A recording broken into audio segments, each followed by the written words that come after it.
उसने मुझसे पूछा कि फिर वो स्त्री अचानक से उसने छोड़ क्यों दिया।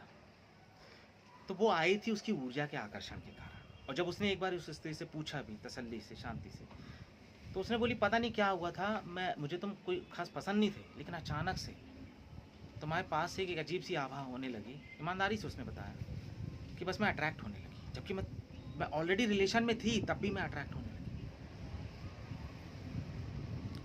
तो इसे मैं कहता हूँ योग भ्रष्ट आदमी, योग जिसका भ्रष्ट हो जाता है, और ये सबके साथ होता है। तो ज़रूरी नहीं है कि तुम साधना करोगे तो तुम गरीब हो जाओगे, भिखमंगरे हो जाओगे, अंधेरे में चले जाओगे, सब चीज़ें भगवान छीन लेगा, तुम्हें दुख पे दुख देगा। नहीं, ऐसा नहीं है भाई। असली खेल, दुख से तो हर कोई निकलना चाहता, सुख से कौन निकलना चाहता है। तुम पूजा पाठ करने बैठ जाओ और लोग तुम्हें छोड़ दें तो तुम और पूजा करने लगोगे। लेकिन अगर उसी समय तुम्हारे पास उर्वशी, रम्हा, सब दुनियादारी आके खड़ी हो जाए, कैटरीना आ जाए, बाजू में करीना आ जाए, जे हीरोइन आ जाए, वो हो जाए, तुम्हारी दीपिका आ जाए, जितनी भी हैं जिनके पीछे तुम पागल रहते हो, वो आके खड़ी हो जाए, तुम तत्क्षण पूजा पाठ छोड़ दोगे। भ्रमित तुम्हें कौन ज़्यादा करेगा, तुम्हारा दुख या तुम्हारा सुख? वो सुख तुम्हें भ्रमित करेगा। इसलिए जब भी तुम ध्यान की अवस्था में जाने लगते हो तो ऊर्जा इकट्ठी होती है, आसपास की तरंगे इकट्ठा होने लग जाती है, और तुम्हारी परिस्थितियाँ जो है और जितने तुम्हारे ग्रह हैं, सारी कुंडलियाँ एक बराबर में आने लग जाती है, और सुषुम्ना की नाड़ी तुम्हारी चालू हो जाती है, एक्टिव हो जाती है। और जब ये चीज़ होने लगती है तो आसपास सारी चीज़ें तुम्हारे समावेश के हिसाब से बनने लगती है, क्योंकि अब तुम प्रकृति से ऊपर जाते हो तो प्रकृति तुमको खींचती है कि ये तो छोड़ रहा है। और प्रकृति का स्वभाव है, क्योंकि उसे तुमसे संतति पैदा करानी है, वो अपना कर्म कर रही है, और तुम अब रिबेलियस हो रहे हो, तो वो तुम्हें लालच देती, लोभ देती, फिर बाद में वो कष्ट देती। तो दोनों अवस्थाएं हो सकती, मैं नहीं कहता एक ही हो, पर दोनों हो सकती। तुम्हारे व्यक्तित्व, तुम्हारे स्वभाव और तुम्हारी इच्छा पे डिपेंड करता है। अब तुम बचपन से ही सब कुछ छोड़ छाड़ के अगर चले गए हो तो तुम्हारी स्थिति फिर दूसरी हो सकती है। तुम्हारा स्वभाव कैसा था, तुम्हारा मन कैसा था, तुम्हारा मन कहाँ ज़्यादा गिर सकता है, कहाँ कमज़ोर हो सकता है, उस पर ज़्यादा प्रकृति का जोर होता है। प्रकृति खुद जोर नहीं मारती, इसे भी समझ लेना। ये सिर्फ एक स्वभाव है, गुरुत्वाकर्षण का काम है कि वो खींचता है, उसका काम है। तो तुम जैसे और उठने की कोशिश करोगे तो तुम्हें लगेगा और खिंचाव बढ़ रहा है, और ऊर्जा लगाएगा। अब जैसे मान लो किसी इंसान का हाथ पकड़े हो तो वो अभी कहीं नहीं जा रहा, तो तुम्हें नॉर्मल पकड़ना है, लेकिन अगर वो खींच के उस तरफ भागेगा तो तुम्हें और जोर लगाना पड़ेगा, और जोर लगाना पड़ेगा, और पूरी ताकत लगानी पड़ेगी। तो ऐसे ही होता है कि गुरुत्वाकर्षण का जो नियम है वो यही है कि जब तुम उसे छोड़ते हो तो और शक्ति से वो खींचेगा, अपने आप उसकी शक्ति लगेगी, अस्तित्व की शक्ति लगेगी, प्रकृति की शक्ति लगेगी, मोह माया, ये इसे तुम माया कहते हो। माया कोई इंसान नहीं है, ये स्वभाव है, ये ग्रेविटेशन है, ये कोई फील्ड है एक तरह की, वो फील्ड तुम्हें खींचेगी, उस फील्ड से निकलना पड़ता। तो उसको लोगों ने सरल शब्दों में समझाने के लिए माया कह दिया, काल कह दिया, किसी ने यमराज कह दिया, देवदूत कह दिया, किसी ने गंधर्व कह दिया, यक्ष कह दिया, तुम्हें अलग अलग लालच देने वाले कह दिया। अब वो डिपेंड करता है। इसलिए सब धर्मों के भगवान अलग हैं, भूत भी अलग हैं, प्रेत भी अलग हैं। अरे देवी तो सिर्फ हिंदुओं में आती है ना, बौद्धों को क्यों नहीं आती है, जैनियों को क्यों नहीं आती है? कभी सोचो थोड़ा सा। तो दोनों का रास्ते अलग हैं। अगर तुम मुंबई से दिल्ली की तरफ आओगे तो तुम्हें रास्ते में पेड़ भी दिख सकते हैं, हरियाली भी दिख सकती है, जलगांव जैसा दिखे, उसका प्लेटफॉर्म अलग अलग स्टेशन दिखेंगे, उसके स्टेशन अलग तरीके से दिखेंगे। और वहीं तुम मध्य प्रदेश से दिल्ली जाओगे तो तुम्हें मथुरा, आगरा ये सब पड़ेंगे, तो उनके अलग अलग स्टेशन दिखेंगे। तो सबका अपना अलग अलग व्यक्तित्व दिखेगा। तुमने माँ माना देवी को, माँ का मतलब क्या है, क्योंकि तुम्हारा जो स्वभाव है अपनी माँ से बहुत अच्छे से जुड़ जाता है। जुड़ता है कि नहीं जुड़ता है? यदि तुम कहोगे कि माँ का जो स्वरूप है वो पूरी तरह ममता है, माँ अपने बच्चे के लिए पूरी तरह पागल होती है, वो सही गलत नहीं देखती, इसे समझना। बाप फिर भी सही गलत दे सकता है, लेकिन माँ नहीं देखती। माँ के लिए हर कंडीशन में उसका बेटा सही होता है। जैसे धृतराष्ट्र और गांधारी के लिए हर हाल में दुर्योधन ही सही था, तो माँ का एक व्यक्तित्व ऐसा है। जब गणेश जी का सिर शिव जी द्वारा कट गया था, तो वहाँ पे पार्वती जी तर्क वितर्क नहीं कर रही थी कि नहीं हम मर गए हैं। शिव जी ने कहा देखो जो एक बार मर गया वो तो दोबारा आ नहीं सकता देवी, अब तो हो गया जो हो गया, खत्म करो ये। नहीं, माँ बोलती मेरे को नहीं फर्क पड़ता। माँ ऐसी होती है। माँ बोलती तुम्हारा नियम कानून कहीं चूल्हे में जाए, चौके में जाए, कहीं भी जाए, मेरे को मेरा बच्चा दो, नहीं दोगे तो बस गई पूरी दुनिया, फिर मैं नहीं देखती। ये होता माँ का स्वभाव। वो नहीं देखती उसका लड़का क्या है क्या नहीं है कैसा है, बस माँ है, माँ का फर्ज निभाती कि नहीं मेरा बेटा सही है, बस बात खत्म। तो हमने प्रकृति को माँ माना, भगवान को भी, ईश्वर को भी माँ के रूप में माना। और प्रकृति अगर वास्तव में कहीं है, अगर देखा जाए तो उसे माँ के रूप में पालना ज़्यादा आसान है। क्योंकि इस प्रकृति को तुम नाश भी करते हो, सत्यानाश भी करते हो, पॉल्यूशन भी फैलाते हो, पॉपुलेशन भी फैलाते हो, युद्ध भी करते हो, बम गारू सब कुछ करते हो, खोद भी डाल रहे हो, इतना एडल्ट्रेशन कर रहे हो, लोगों को कष्ट पहुंचा रहे हो, पॉल्यूशन कर रहे हो, लेकिन फिर भी ये प्रकृति तुम्हें कुछ नहीं कह रही है। तुम धका पेड़, इतने सारे जंगल काट देते हो, पेड़ पौधे काट देते हो, ग्लोबल वार्मिंग हो रही है, सब कुछ हो रहा है, लेकिन प्रकृति तुमसे कुछ नहीं कह रही, वो नहीं मना कर रही। तो प्रकृति क्या है, परमात्मा क्या है, तो माँ क्या है, माँ के साथ कितना भी गलत कर लो वो तुम्हारे लिए गलत नहीं करती है। तो तुमने, हिंदुओं ने एक बहुत अच्छी चीज बनाई, माँ। उन्होंने उस परमात्मा को एक माँ का स्वरूप दिया। इतनी वैज्ञानिक पद्धति, सोचो, इतनी वैज्ञानिक, क्योंकि माँ के प्रति समर्पण करना बहुत आसान है। जब तुम प्रकृति को माँ मानते हो तो वो जो तत्व है, वो जो एनर्जी है, वो एक माँ के भाव में आ जाती है, जागृत हो जाती है। और जब उस माँ के भाव में जब वो जागृत हो जाती है तो तुम उससे फिर उसका फायदा उठाते हो, चाहे अपने काम कराने के लिए, इच्छा पूर्ति के लिए, चाहे उस परम तत्व को जानने के लिए, जो भी। तो मूर्ति पूजा भी कोई अंधविश्वास नहीं है, लेकिन जब उसको तुम गलत तरीके से करते हो तो वो अंधविश्वास है। पागलों की तरह करते हो, वो अंधविश्वास है। किसी के सामने जो किसी को भी देवी आ रही है, सिजोफ्रेनिया की बीमारी है, मल्टीपल डिसऑर्डर है, देवी किसको आती है? देखो ना जाके गांव में जो असहाय, पीड़ित और बुरी से बुरी हालत वाली जो स्त्रियां रहती थी, उनके मासिक धर्म को भी दबा दिया जाता, खाने पीने, हगने मूतने से लेकर हर जगह रिस्ट्रिक्शन है, तो क्या होगी? पागल ही होंगी। शहर की औरतों को नहीं आती देवियाँ, आदमियों को नहीं आती देवी, लेकिन आजकल तो आदमियों को भी आने लगी। ये सब बीमारी है, और या तो फिर ढोंग, या तो फिर ये ढोंग है, और तुम अंधविश्वासियों की तरह पहुंच जाते हो। कुछ दो चार चीजें तुम्हारे मिलती जुलती बता दी, बस हो गया, तुमने बोला हाँ देवी जी, हो गया। उनको भी कोई ना कोई सामान चाहिए, पैसा चाहिए, कौड़ी चाहिए, कपड़ा चाहिए, लत्ता चाहिए, तुमसे मांगेंगे नहीं, लेकिन चाहिए। मत दो, कुछ भी मत दो, 4 दिन बाद तुम्हें भाव नहीं देंगे। तुम भी जानते हो कि मैं दे रहा हूँ या दे रही हूँ तो थोड़ा सा मेरा गुरु मेरे को भाव देगा। दे रहा हूँ तो ये जिसको देवी आ रही है, देवता आ रहा है, या जो पंडित है या ब्राह्मण है, थोड़ा दूंगी, थोड़ा सीधा दूंगी, थोड़ा कपड़ा दूंगी, थोड़ा वस्त्र दूंगी, कभी कभी फल पहुँचा दूंगी, मिठाई दे दूंगी, कभी पंडित जी को बुला के। ये तो तुम्हें भी पता है, जब तुम पंडित जी को भाव देते हो तो पंडित जी थोड़ा तुम्हारे प्रति एक्स्ट्रा केयर करते हैं, चाहे वो ज्योतिष के माध्यम से कर रहे हो, चाहे कैसे भी कर रहे हो। तुम्हें पता है इस आदमी को लालच देना है, और उसे भी पता है जिस दिन तुम नहीं दोगे वो भी तुम्हें भाव देना बंद कर देगा। अभी आके तुम्हारे घर में बैठ जाता था, फिर नहीं बैठेगा, घर ही पे बुलाएगा अपने, अरे आ जाओ यजमान, तुम फोन करोगे, पंडित जी प्रॉब्लम, हाँ देख लेंगे, आ जाओ, आओ तो मिलो तो, मतलब उसको भी पैसा चाहिए, तुम्हें भी पैसा देना है, और तुम वहाँ सोच रहे हो कि भगवान की प्राप्ति होगी, भगवत्ता चल रही है। ऐसा कुछ नहीं। तो जब इकट्ठा लोग किसी एक चीज़ को, या किसी एक बंदे ने किसी एक चीज़ को सिद्ध कर लिया है, फिर जो बहुत सारी मानव जाति उसके साथ लग जाती है, तो वो उसका एक पूरा केंद्र बन जाता है। इसलिए हमने मंदिर बनाया, इसलिए हमने चर्च बनाया, इसलिए हमने गुरुद्वारा बनाया। क्यों? क्योंकि हमने उसको एक अलग फॉर्म दिया, एक अलग जगह दी कि यहाँ पे ये काम होता है, यहाँ पे ये ऑरा होता है, यहाँ पे वो चीज़ आके बैठती है, यहाँ पे वो जितनी अच्छी आत्माएं। अब जैसे मंदिर है तो मंदिर में अच्छी आत्माएं तो मिलेंगी, जितनी भी अच्छी आत्माएं होंगी, ब्रह्मत्व की आत्माएं होंगी, सूक्ष्म आत्माएं होंगी, शुद्ध आत्माएं होंगी, पवित्र आत्माएं होंगी, जो अहिंसक आत्माएं होंगी, तो वो क्या होंगी? वो मंदिर में ही तो जाएंगी, या किसी बौद्ध भिक्षु के यहाँ जाएंगी, या किसी चर्च में जाके बैठेंगी। अच्छी आत्माएं तो ऐसी जगह जाके बैठेंगी। और बुरी आत्माएं कहाँ होंगी? या तो तुम्हारे कब्रिस्तान में होंगी, शराब खानों में होंगी, कोठों पे होंगी, जहाँ लड़ाई झगड़ा, मार पीट, खून खराबा, दंड फंद ये होगा, ऐसी जगह पे होंगी। वहाँ गंदी आत्माएं होंगी, वहाँ लोग भी गंदे होंगे, और वही आत्माएं प्रवेश कर जाएंगी। इसलिए तुम देखना, जो झुग्गी झोपड़ी या गंदी जगह होती है, बहुत ज़्यादा लड़ाई झगड़ा, तो वहाँ देखना तुम्हें लड़ाई झगड़ा, मार पीट, खून खराबा ज़्यादा होता है। और तुमने देखा है जो अमीर लोग रहते हैं, वैसे कितने सोसाइटी में रहते हैं, बड़े बेका हिसाब से, मतलब अपना सेटलमेंट है। तुम्हारी औकात है उतना पैसे की, तो तुम भी सोसाइटी को ज्वाइन कर लो। तो ऐसे ही परमात्मा के जगत में भी तुम्हारी कितनी औकात है। अगर तुमने सच में तुम ध्यानी हो, कुछ परमात्मा की असीमता को प्राप्त किए हो, कुछ उस ऊर्जा को कहीं ना कहीं धारण किए हो, निर्विचार हो, कहीं ना कहीं तुम्हारे अंदर भी काम, क्रोध, लोभ, मोह, माया कम हो गई है, हट गई है, दूर हो गई है, शरीर से अपने आप को अलग देख रहे हो, तो तुम परमात्मा के चौथे जगत के अधिकारी हो जाते हो।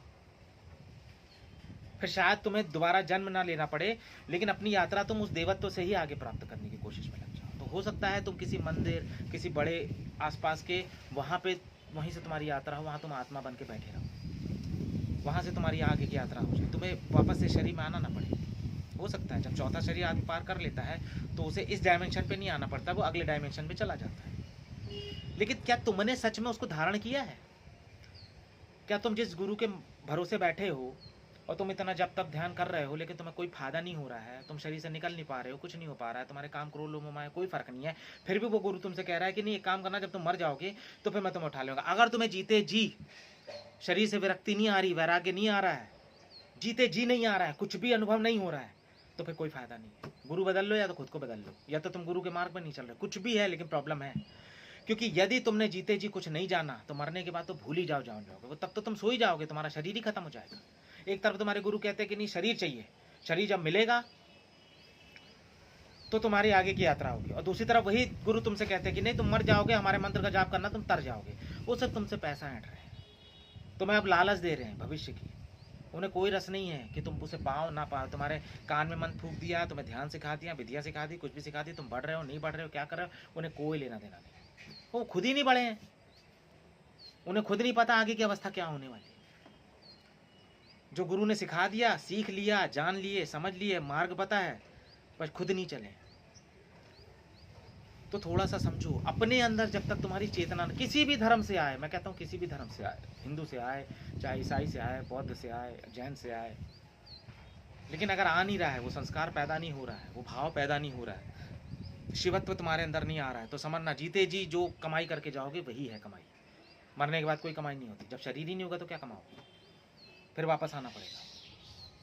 इसलिए जीते जी कोशिश करो शरीर से बाहर निकलने की, जीते जी जितना हो सके निर्विचार होने की कोशिश करो। और सबसे अच्छा है किसी भी चीज़ को सजगता से करो, निर्विचार की अवस्था में करो, विचारों को करना छोड़ दो। जितने तुम्हारे दिमाग में फालतू के विचार चलते रहते हैं, इन्हें शांत करना शुरू करो। और इसके लिए ही अलग अलग मार्ग बताए गए हैं। अब कोई इंसान जो सर्वोपरि है कि आदमी सिर्फ आती जाती सांसों पर ध्यान दे, बस सांस ले, गहरी सांस छोड़े, लेते रहे, छोड़ते रहे, लेते रहे, छोड़ता रहे, इतना भी कर ले तो दिमाग ठंडा हो जाएगा, रिलैक्स हो जाएगा, विचार कम हो जाएंगे, हृदय जागने लगेगा, मूलाधार उठने लगेगा, बहुत सारी चीज़ें अपने आप हो जाएगी। नहीं होगा तो विपस्सना का ध्यान कर ले, सिर्फ आती जाती सांसों को सिर्फ ऑब्जर्व करे, सिर्फ देखे, आ रही है जा रही है, आ रही है जा रही है, और तुम सिर्फ उसे देखने वाले हो। इससे क्या होगा, तुम वर्तमान में आने लगोगे, भूत और भविष्य हट जाओगे, क्योंकि भूत और भविष्य के बारे में तुम तभी सोचते हो जब तुम्हारे विचार चलते हैं। खेल सारा एक ही है कि विचारों से मुक्त हो जाओ, बस इतना ही कर लो, एक मूलाधार से उठ जाओ। मैं ये नहीं कहता तुम सहस्त्रार पे पहुंच जाओ, तीसरे नेत्र पे पहुंच जाओ, ये सब नहीं कहता, सिर्फ अपने मूलाधार चक्र को थोड़ा सा ऊपर उठा लो, बस इतना उठा लो, तुम इस पृथ्वी को पूरा भोग चुके होगे, पूरा भोग हो गया। सिर्फ इतना उठा लो, सिर्फ इतना उठा लो, उस ऊर्जा को थोड़ी सी ऊपर उठा लो, जहां से बह रही है इधर उधर, और वो बहती है सबसे ज्यादा विचारों के माध्यम से, काम वासना के माध्यम से। काम वासना से वो नहीं होती जो तुम जाके सिर्फ सेक्स करते हो, काम वासना वो भी होती है जब तुम किसी को देखते हो तुम्हारे अंदर रस पैदा हो जाता है। तुम जब देखते हो तो तुम उसके बारे में सोचना, कल्पना कर। तुमने देखा जब तुम किसी स्त्री को देखते हो, किसी मनमोहक स्त्री को देखते हो, तो तुरंत तुम उसको पूरा स्कैन कर लेते हो, कैसी होगी बिना कपड़ों की, इसका स्तन कैसा होगा, इसका नितंब कैसा होगा, कितनी गोरी है, कितनी काली है, कैसी है, ये लंबी कितनी, चौड़ी कितनी है, इसके कट कैसा है, तुमने देखा, तुम पूरा स्कैन कर लेते हो। ये भी काम वासना ही चल रही है। कुछ लोग मन में भोग भी लेते हैं, तुरंत सारा स्कैनिंग। अभी वो स्त्री तुम्हारी जिंदगी में नहीं आई है, लेकिन तुमने कई बार उसके साथ संभोग कर लिया, रात में सपने में भी कर लिया, इसलिए तो दिल टूटते हैं। पहले ही अभी लड़की पटी नहीं, बात हुई नहीं, कुछ आगे बढ़ा नहीं, तुमने जमाने भर के सपने पैदा कर लिए, इधर घुमाऊंगा उधर घुमाऊंगा, गाड़ी में बैठेगी ऐसे बात करूंगा वैसे बात करूंगा, ये करूंगा वो करूंगा, ऐसे देखूंगा ऐसे सेक्स करूंगा, संभोग करूंगा, प्रेम करूंगा। और एक दिन पता चलता है उसका बॉयफ्रेंड है, या पता चलता है कि वो बोलती नहीं भाई मुझे तो कोई इंटरेस्ट नहीं, लेकिन अब तुमने इतनी कल्पनाएं इच्छाएं बना ली है कि तुम अब उस दुख को झेल नहीं पा रहे हो, तुम ही ने बना ली, इसलिए अब तुम जबरदस्ती करोगे, पीछे पड़ोगे, फिर क्रोध वही ऊर्जा फिर तुम्हारी क्रोध में बन जाएगी, एसिड डाल दोगे, ये कर दोगे, ये तो होता है।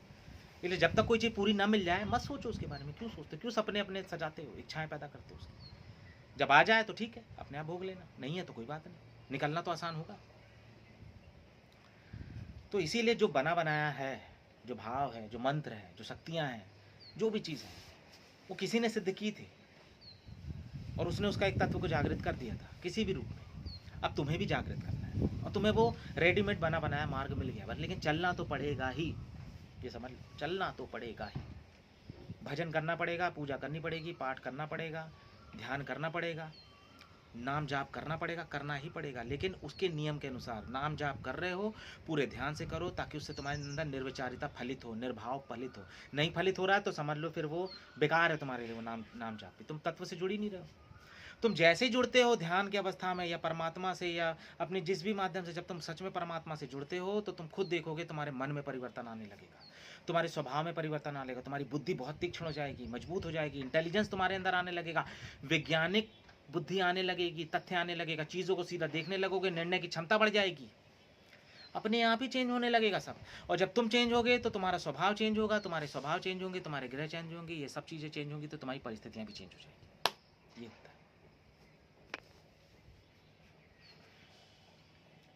अभी किसी ने पूछा था कि ये आजकल जितनी भी स्त्रियां हैं ये जो बहुत रील्स बना रही हैं, पहले के ज़माने में भी जो स्त्रियां होती थी तो वो भी नग्न कपड़े दिखाती थी, अपने आप को वो करती थी और ये करती थी, आज की स्त्रियां भी यही कर रही हैं, खूब रील्स बन रही हैं, खूब लाइक्स जा रहे हैं, पैसा कमा ले रही हैं, चाहे वो कच्चा बादाम वाली हो, चाहे कोई ठुमका लगा रहा है, ये लगा रहा, वो सब लगा रहा। तो कह रहे ये अचानक से इतना ज़्यादा क्यों बढ़ गया, कैसे बढ़ गया है, ये क्या परंपरा के खिलाफ है? देखो बात वो नहीं है, इसे समझो। प्रकृति का काम है तुम्हारी जितनी भी इच्छाएं उसे पूरा करना, इसे समझ लो, ये ब्रह्मांड का काम है। वो इच्छाएं ही प्रकृति ही तुम्हारे अंदर पैदा करती हैं। तुमने कभी कोई ऐसी इच्छा नहीं की होगी जो प्रकृति से परे हो। मैं तुमसे कहूँ कि कोई एक ऐसा इंसान खोज के दिखा दो जो ये कह दे कि हाँ मुझे दुख पसंद है, मुझे पीड़ा पसंद है, मुझे दर्द पसंद है, मैं दुखी रहना चाहता हूँ, मैं परेशान रहना चाहता हूँ। कोई भी ऐसा इंसान नहीं। हर इंसान को सुख चाहिए, आनंद चाहिए, मस्ती चाहिए, प्रसन्नता चाहिए। तो तुम भी, तुम्हारी इच्छाएं भी उसी पे ही फलित है। ये प्रकृति ने ही तुम्हारे अंदर इच्छाएं पैदा कराई है, क्योंकि इच्छाएं होंगे तभी तो इतने रंग होंगे, इतने मन होंगे। बिना इच्छाओं के तो फूल हरे नहीं हो सकते, पेड़ पौधे हरे नहीं हो सकते, फूल लाल नहीं हो सकता, पानी पानी नहीं हो सकता, आग अग्नि नहीं हो सकता। सबके अपने अलग अलग सौंदर्य हैं। ये इतना जो तुम्हें सारा विकास है ये अस्तित्व की इच्छा का ही विकास है, उसके मन का ही अलग अलग स्वरूप है। उसे देखने के लिए ही तुम्हें मन दिया गया है ताकि तुम चीज़ों को अलग देखो। हर चीज़ तो पदार्थ से बनी है, ऊर्जा से बनी है, लेकिन उसे अलग अलग देखने की जो क्षमता है वो मन देता है। अगर मन नहीं होगा ना तो तुम चीज़ों को अलग देख ही नहीं पाओगे, तुम्हें सब चीज़ें एक जैसी दिखेगी। इसलिए तुम्हारे जो जानवर हैं, तुम्हारे लिए जो चीज़ हरी दिख रही है वो तुम्हारे कुत्ते के लिए हरी नहीं है। वो सूरज के कलर की हो सकती है, किसी भी कलर की हो सकती है। तो इस चीज़ को थोड़ा पहले समझो कि प्रकृति का काम है, ब्रह्मांडी का काम है कि जितनी भी तुम्हारी इच्छा है वो उसे पूरी करता है। एक समय था जब स्त्रियां बहुत ज़्यादा प्रभावित थी। स्त्रियों के अंदर क्या इच्छाएं हैं कि उन्हें कोई अटेंशन दे, उनसे कोई प्रेम करे, कोई उनके लिए जमाने भर के चांद तारे ले आए, कोई उनकी खूबसूरती की वाहवाही करे। हर स्त्री कहीं ना कहीं अंदर से चाहती है कि उसे अटेंशन मिले, प्रेम मिले, ये साथ साथ। तो वो मिलती किसे है? ज़्यादातर अभिनेत्रियों को। तुम देखना जितनी भी मॉडल होंगी, अभिनेत्रियाँ होंगी, सुंदर होंगी, हर चीज़ होंगी, ये जो भी चीज़, उन्हें अटेंशन मिलता है। काली कलूटियों को तो देखेगा नहीं कोई। और हर लड़की कहीं ना कहीं से अभिनेत्री बनना चाहती है। कि अभिनेत्री बनने में फ़ायदा क्या है? अटेंशन मिलेगा, पैसा मिलेगा, धन मिलेगा, बड़ी जगह शादी हो जाएगी, बहुत सारे बॉयफ्रेंड्स मिलेंगे, सेक्स मिलेगा, प्रेम मिलेगा, खूबसूरत लड़के मिलेंगे, ये सब चीज़ें मिलेंगी ना। तो ये आकांक्षाएं अभी की नहीं है, ये आकांक्षाएं शुरू से ही नारी के अंदर रही हैं, शुरू से ही रही, लेकिन मौका नहीं मिला है इतना। क्योंकि अभिनेत्री तो कुछ ही बन सकती हैं, सभी तो बन नहीं सकती, सभी तो सुंदर हो नहीं सकती, सभी तो कामयाब हो नहीं सकती, सभी को प्लेटफॉर्म नहीं मिल सकता, मौका नहीं मिल सकता, सभी अपने अंग प्रदर्शन को दिखा नहीं सकती, सभी अपनी खूबसूरती को नहीं दिखा सकती, निखार नहीं सकती। किसी समय में तो ये स्थिति रही है ना कि पुराने टाइम पे या प्राचीन काल में तो आदमियों का वर्चस्व ज़्यादा था, औरतों का कम था, तो औरतों को दबा के रखा गया, ज़रूरत से ज़्यादा दबा के रखा गया। तो उनकी बहुत सारी भाव भंगिमाएँ, इच्छाएँ सब वहीं दब गई। लेकिन इच्छाएँ तो थी ना। हर लड़की अभिनेत्री बनना चाहती है, उस सुख को प्राप्त करना चाहती है। तो उसको एक प्लेटफॉर्म मिला। किस फॉर्म में? यूट्यूब के फॉर्म में, इंस्टाग्राम के फॉर्म में। ये इंस्टाग्राम क्या है? छोटी छोटी पिक्चर ही तो हैं, ज़रा ध्यान से देखो। एक पिक्चर वो जी तो थिएटर पे लगती है, और एक पिक्चर वो होती है जो तुम्हारे टीवी पे चलती है, मोबाइल पे चलती है। आज हर लड़की अपने आप को मॉडल बना के, जिसके अंदर इच्छा हो, मॉडल बना के, छोटे कपड़े पहन के, अपने आप को और फिल्टर करके, मेकअप करके, कुछ भी करके अपने आप को सुंदर दिखा के, अपने ठुमके लगा के वो रिझा सकती है, वो अटेंशन पा सकती है, पैसा भी पा सकती है। वो क्या कर रही है? हर लड़की जो रील्स पे है या इंस्टाग्राम पे है, जो ये सारी चीज़ें कर रही है, वो कहीं ना कहीं अपने उस स्त्री अभिनेत्री के होने का जो स्वभाव था, जो उसकी गरिमा थी, उसको जो महसूस करना था, उस स्वाद को, उसको जो भोगना था, वो आज भोग रहा है। तो प्रकृति ने उसको ये मौका बना के दिया है। हो सकता है वो पिछले जन्म में इसके लिए पागल रही हो, लेकिन उसे मौका ना मिला।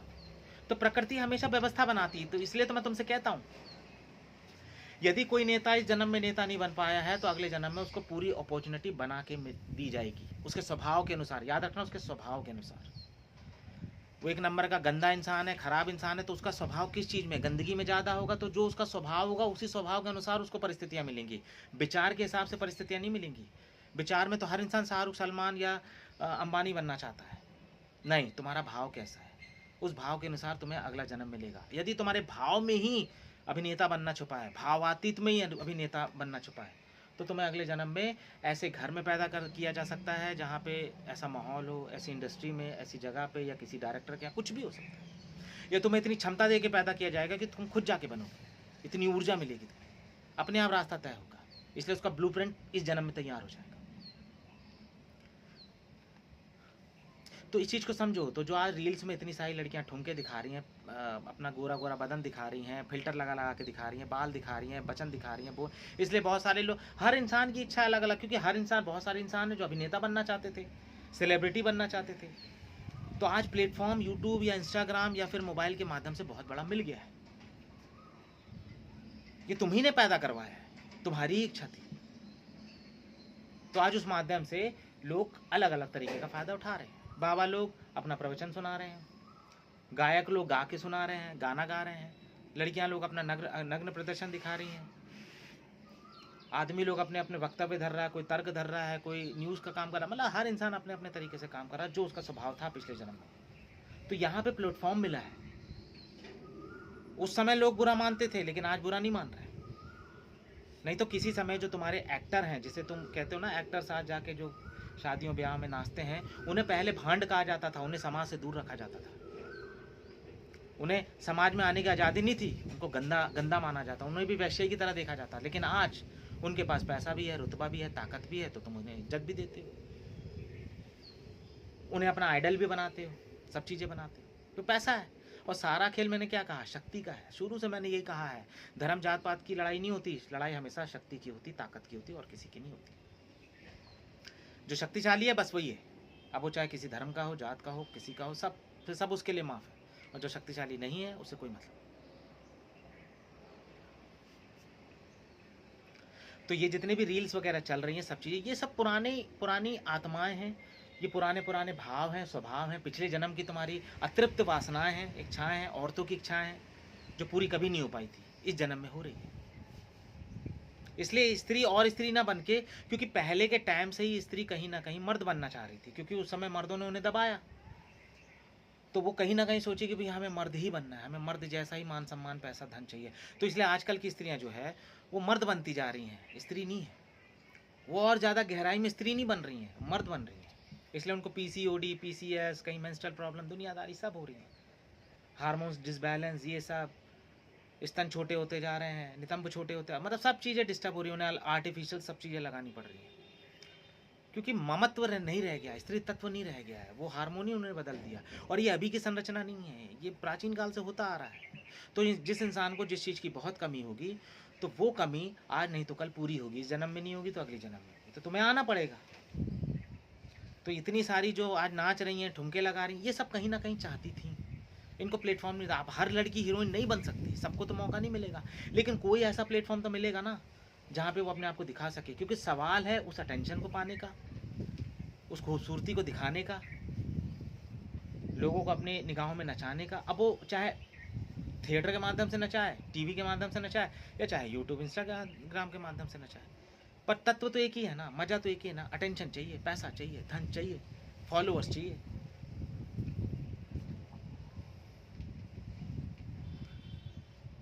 तो ये सब तुम्हारे स्वभाव है जो बन के आया। तो ये कर्म की संरचना है। इसलिए जैसा कर्म तुम्हारा रहेगा, जैसा भाव शरीर तुम्हारा रहेगा, याद रखना मैं बात करता हूँ भाव शरीर की, जैसा भाव शरीर रहेगा उसी भाव शरीर के हिसाब से तुम्हारी अगली इच्छाओं के हिसाब से प्रकृति तुम्हें वहाँ पैदा कर देगी। बहुत शराबी हो, कबाबी हो, जुआरी हो, लड़ाई झगड़ा करते हो, गुस्से में रहते हो, चिड़ में रहते हो, तो पैदा भी वैसी जगह होगे। सोचते भलाई बहुत अच्छा होने की हो, सोच में तो यही है कि मैं बहुत अच्छा इंसान बनूंगा, भगवान जैसा बनूंगा, ये बनूंगा, लेकिन भावनाएं तुम्हारी कैसी है, लड़ाई झगड़े, मारपीट, गाली गलौज, रात दिन शराब पीना, गुटखा खाना, यही सब खाना, तो तुम अगले जन्म में तुम अपने स्वभाव के अनुसार, क्योंकि जो तुम्हारा स्वभाव होता है वो तुम्हारे साथ जाता है, तुम्हारा ये चेतन नहीं जाता। ये तो इस शरीर के साथ यहीं मर जाएगा, शरीर के द्वारा किए गए कर्म यहीं खत्म हो जाएंगे। लेकिन जो मनस भाव है, आदत है, जो तुम्हारी आदत, वो आदत जाएगी और वो आदत ही तुम्हें नए जन्म की तरफ ले जाएगी। वही तुम्हारा ब्लूप्रिंट तैयार करेगी, वही तुम्हारे ग्रहों का ट्रैक करेगी, कौन सा अच्छा ग्रह लेना, कौन सा किस ग्रह की ऊर्जा सही लेनी है, बेकार लेनी है। उसी के अनुसार उसकी कुंडली के चक्र बनेंगे, कौन सी कुंडली कमज़ोर होगी, कौन सी मजबूत होगी, कौन सी ताकतवर होगी, ये सब। इसलिए तो किसी का गुरु अच्छा है, किसी का बुध खराब है, किसी का मंगल खराब है, तो किसी का शनि अच्छा है। ये इसीलिए होता है क्योंकि हर इंसान का स्वभाव अलग अलग है, इसलिए उसके ग्रह भी अलग होंगे।